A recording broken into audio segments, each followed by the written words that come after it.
Namaskar, this is Pia, and right now I have with me Joyce Mehta, who is the voice of every parent, every family. And let me tell you, Joyce is a passionate, fearless advocate for all community members and is running for South Brunswick Board of Education for community, unity and equity. She is qualified as a lawyer from London, England, and is the first Indian American woman to be elected as president of South Brunswick Board of Education.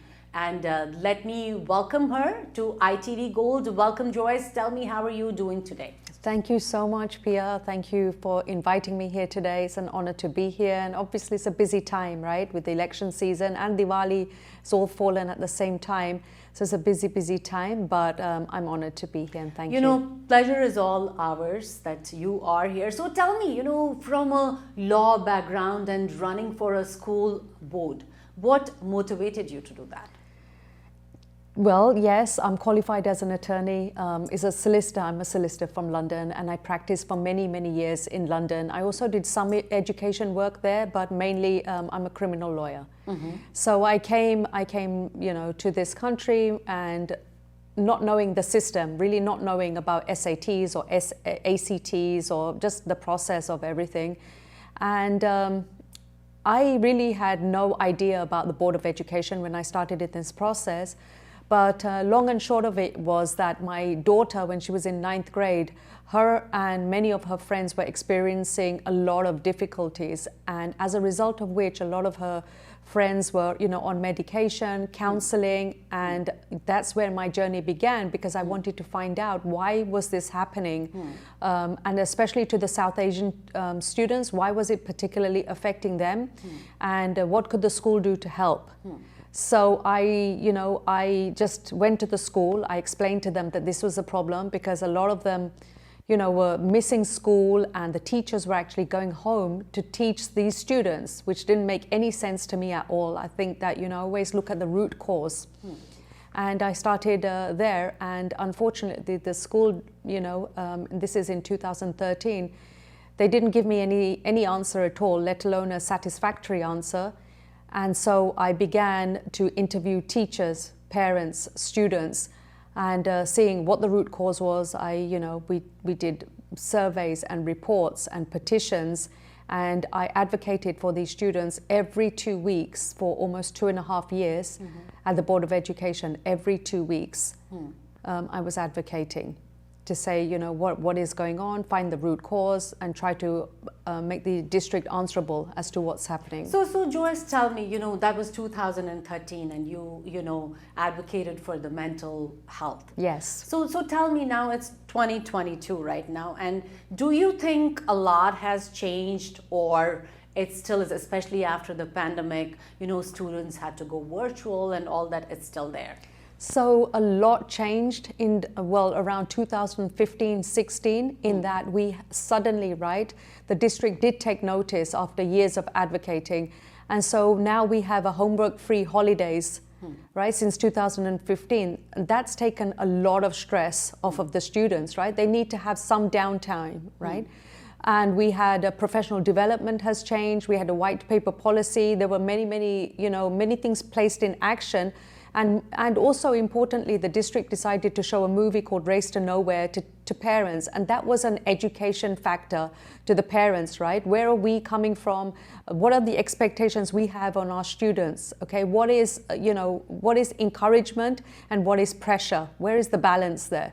So a lot has changed, but you're completely correct. Obviously, with the pandemic, there was a huge learning loss. Different students, they suffered in many ways. I would say that the special needs students especially did not do as well with virtual learning. Everything was virtual. There was no social interaction, and all of these things are going to affect a student's mental health. It goes without saying. Having said that, we were all in the same boat. All districts were in the same boat. We knew nothing about the pandemic. We knew nothing. We didn't have vaccinations at that time. Everybody was in fear, with so many people, thousands of people, dying daily. Yes. So it caused an enormous fear, and luckily I can say that we got through it. We got through the pandemic by closing the schools, and we closed the schools, and we did the best we could to contain the pandemic. So tell me, your district, the South Brunswick district, it's so diverse and is definitely a melting pot for different cultures there. So tell me, what are the causes you stand for, and how do you stand out among your competitors? One thing sorry about this, Pia, that I needed to say a disclaimer in that I don't speak on behalf of South Brunswick Board of Education or for them. I am the president of the Board of Education, and I've been on the board for many years. This is my third election. But yes, it's a diverse, it's a diverse geography now of people that have moved, right? They've moved to South Brunswick because of the schools. Right. And what I say, I've always, even when I ran in 2017, I ran on the platform Community, Unity, Equity. That was my platform then. That is still my platform now, right? We have come forward, we have come a ways in trying to bring the community together, which was never there before, which was never ever there. So there is some movement in terms of, forums and surveys. There has been some movement in including the community. But where I stand, with a perspective, with the lens for all students, for all parents. And what I say to parents, right, is that with the unity, we can effect real change. With the unity, right? And that's across New Jersey. It's not just in South Brunswick. Right. So there are particular concerns that South Asian parents have, right? Whether it be food or it be here in Edison, right? There's a lot of, interaction about cricket. So certain sports, right? That the South Asian community are more interested in, right? So in South Brunswick, it's tennis. It's a lot to do with tennis. And unfortunately, our tennis courts have been closed for many years. So this is something, so what I say to the parents, right? When you come together and you have a voice, I'm definitely a voice at the table. I'm definitely somebody that will speak up.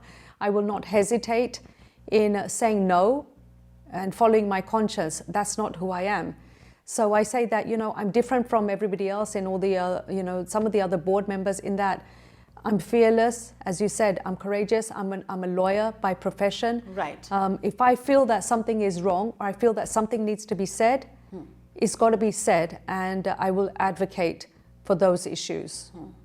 So, since the election is coming soon, so tell me, we South Asians sometimes don't give much importance to exercising our rights. So what do you want to tell us? I'm telling every parent out there, especially the South Asian community, right? Be involved.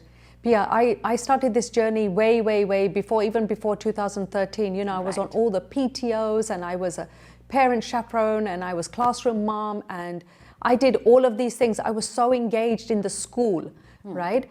And a lot of the parents are busy, right? They're too busy. But I say make time, whatever that time is.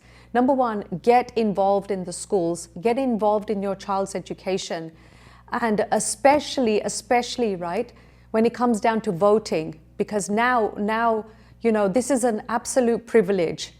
Once you become an American citizen, it's a privilege to vote, and do not lose that exercise, the right to vote. We need to vote, right? And we need to vote for the right candidate. We can't have board members, whether it be South Brunswick or outside South Brunswick, we can't have board members simply rubber stamping everything that comes on their plate, right? Whether it be at district level or it be at state level. You have to analyze, you have to ask the tough questions, and you have to, even if you don't get that information, you have to persist. Right. So I said to everybody, get involved get involved. And with unity, I've always said, with unity, you really can effect real change. Never fear that process. And there's a lot of fear amongst parents, they won't publicly come out and say something, they might, I might receive 100 WhatsApps, but I really don't have emails from people. So never fear, because, we cannot live in fear. There has to be change. Change is progress, right? Very well said. Yes, absolutely. Change is progress. And as Joyce is saying, just go out in numbers and do vote, So tell our viewers, how and when can they vote? So the election is November 8th, but the mail-in ballots have already gone out, right? If you're not going to be here, you can request an absenteeism ballot, right? You can, you can do this from the comfort of your home. You don't need to even leave your home to vote, but you have to vote, right? There are many board members across New Jersey, and they look for that vote. We need your support. Without the support of the community, we cannot be a voice. We cannot do what we are elected to do. We cannot do that. We need everybody to come together. It's a collaborative effort. And I've always believed, like I say, I fight on community, because I've always believed, right, the community is a partnership to the school district. It's not that the school district can make unilateral decisions. They really can't. So if there's specific issues that affect the community, they need to voice them, and they need to voice them in unison, right? And say, and say what affects them.